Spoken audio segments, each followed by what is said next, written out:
नमस्ते बच्चों, मैं mister Maharaja social inter college Nagpur Nagpur कांच।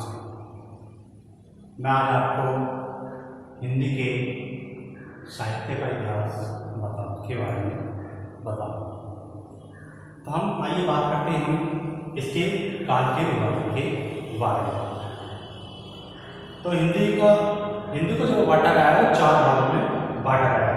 कौन कौन से भाग हैं? पहले आदिकाल, भक्तिकाल, रीतिकाल और चौथा आधुनिक काल। हमारा जो पहला है वो है आदिकाल, जिसको वीर गाथा काल के नाम से भी जाना जाता है। दूसरा है हमारा भक्ति काल, जिसको पूर्व मध्य काल के नाम से भी जाना जाता है। तीसरा काल आता है हमारा रीति काल, इसे उत्तर मध्य काल भी कहा जाता है। और चौथा काल आता है हमारा आधुनिक काल, जिसको हम नव जागरण के युग से भी जानते हैं। अगर हम बात करें इनके समय निर्धारण की, तो आदिकाल का जो समय का निर्धारण हुआ था वो 700 ईस्वी से 1400 ईस्वी तक ये समय इसका आदिकाल का रहा। दूसरा काल हमारा भक्ति काल, इसका जो समय था वो 1400 ईस्वी से 1700 ईस्वी तक इसका समय रहा। 1400 से 1700 ईस्वी तक इस भक्ति काल में जितनी रचनाएं लिखी गई वो सारी भक्ति काल के अंदर लिखी गई। अब तीसरा काल आता है हमारा उत्तर मध्य काल अथवा रीति काल। इसका जो समय है वो है 1700 ईस्वी से 1850 ईस्वी तक। इसके 1700 से 1850 के बीच जितने भी कवियों ने अपनी रचनाएं लिखी हैं वो सारी किसके अंतर्गत लिखी हैं? रीति काल का उत्तर मध्य काल के अंतर्गत। हमारा अंतिम आता है आधुनिक काल अर्थात नवजागरण काल। इसका जो समय था वो था 1850 ईस्वी से अब तक, अर्थात जो अभी भी समय चल रहा है वो किसका समय चल रहा है? आधुनिक काल का।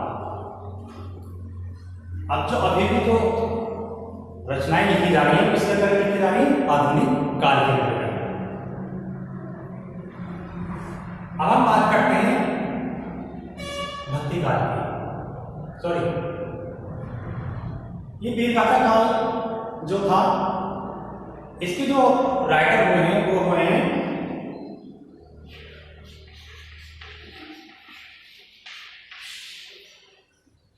रामचंद्र शुक्ल। इसके जो कवि हुए हैं वो है रामचंद्र शुक्ल, जिन्होंने इसको वीर गाथा काल नाम दिया। भक्ति काल की बात करें तो भक्ति काल को भी 2 भागों में विभाजित किया गया है। वो कौन कौन से हैं? पहला है निर्गुण भक्ति धारा और दूसरा है सगुण भक्ति धारा। निर्गुण भक्ति धारा में ये था, ये लोग निर्गुण ब्रह्म की उपासना करते थे और सगुण भक्ति वाले लोग साकार ईश्वर के साकार रूप की गणना करते थे। इसलिए ये भक्ति काल 2 भागों में विभाजित हो गया। एक हो गया निर्गुण भक्ति धारा, दूसरा सगुण भक्ति धारा। अब निर्गुण भक्ति धारा जो थे उसको मानने वाले भी दो प्रकार के व्यक्ति लोग थे। पहले थे ज्ञान मार्गी शाखा। ज्ञान मार्गी शाखा में जो व्यक्ति थे वो ईश्वर के निराकार रूप को ज्ञान की संज्ञा दे रही है। उन्होंने कहा है कि ईश्वर तक पहुंचने का जो भी रास्ता है वो क्या है? वो ज्ञान ही है। एकमात्र रास्ता जो है वो ज्ञान है। ज्ञान के सिवा कोई दूसरा रास्ता ईश्वर तक पहुंचने के लिए नहीं है। इसके जो प्रमुख कवि हुए वो कौन हुए? कबीरदास जी। दूसरी शाखा थी हमारी प्रेम मार्गी। प्रेम मार्गी को मानने वाले ये प्रेम में विश्वास करते थे। इनका मानना था कि ईश्वर की प्राप्ति दूसरे लोगों की सहायता से मदद कर या प्रेम के द्वारा हो सकती है। इसके जो प्रमुख कवि हुए हैं वो मलिक मोहम्मद जैसी।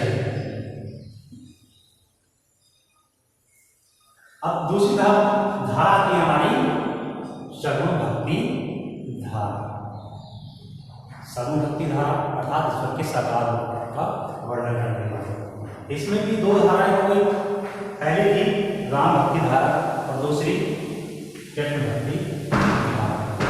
राम भक्ति धारा का जो मानने वाले लोग थे वो क्या करते थे, राम जी की पूजा करते थे, अर्थात जो राम के उन्होंने जो रचनाएं की वो राम के विषय में लिखी। इसमें जो प्रमुख कवि हुए हैं उन्होंने तुलसीदास जी।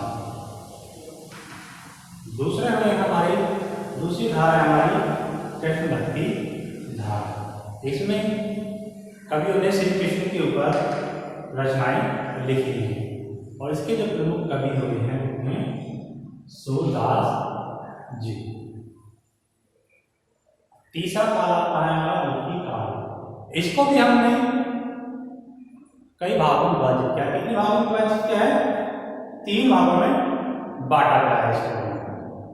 पहला था हमारा रीतिबद्ध।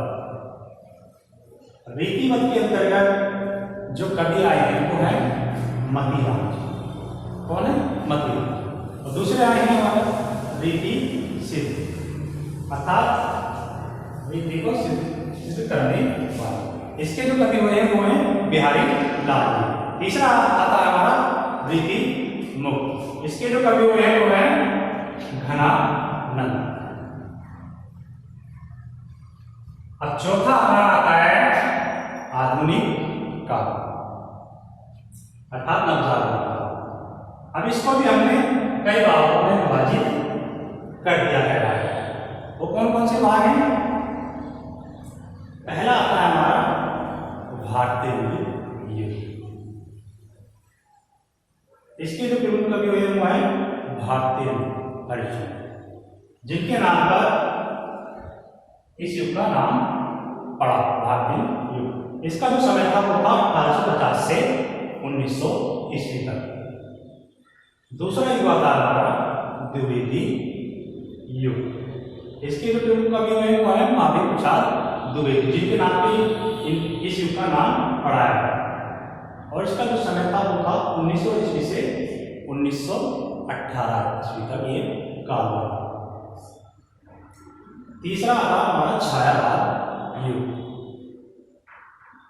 छायावाद युग का जो समय था वो था 1918 से 1938 ईस्वी तक, अर्थात 1918 से 1938 ईस्वी तक जो समय रहा है वो छायावादी युग का रहा है। इसके जो प्रमुख कवि हो रहे हैं वो हैं सुमित्रा नंदन पंडित, महादेवी वर्मा, जयशंकर प्रसाद आदि। उसके बाद आता है हमारा छायावादोत्तर युग। छायावादोत्तर का जो समय रहा है वो 1928 से 1954 के बीच का रहा है।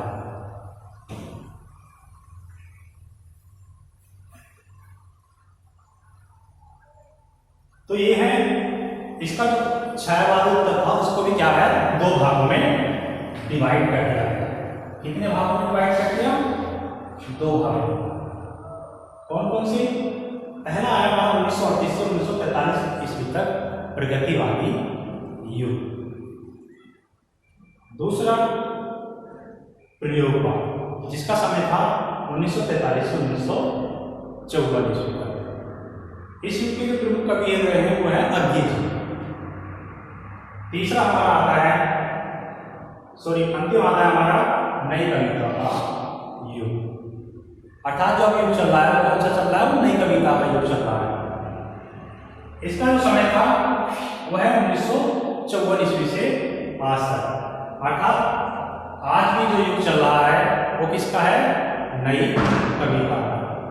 इसके जो कवि हैं जैसे हमारे अभी हरवेश राय बच्चन जी हैं वो इसके कवि हैं।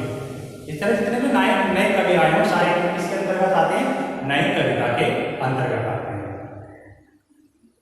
ठीक है, तो इसको ठीक से स्टडी कर लेना और अपनी नोटबुक में भी उतार लेना।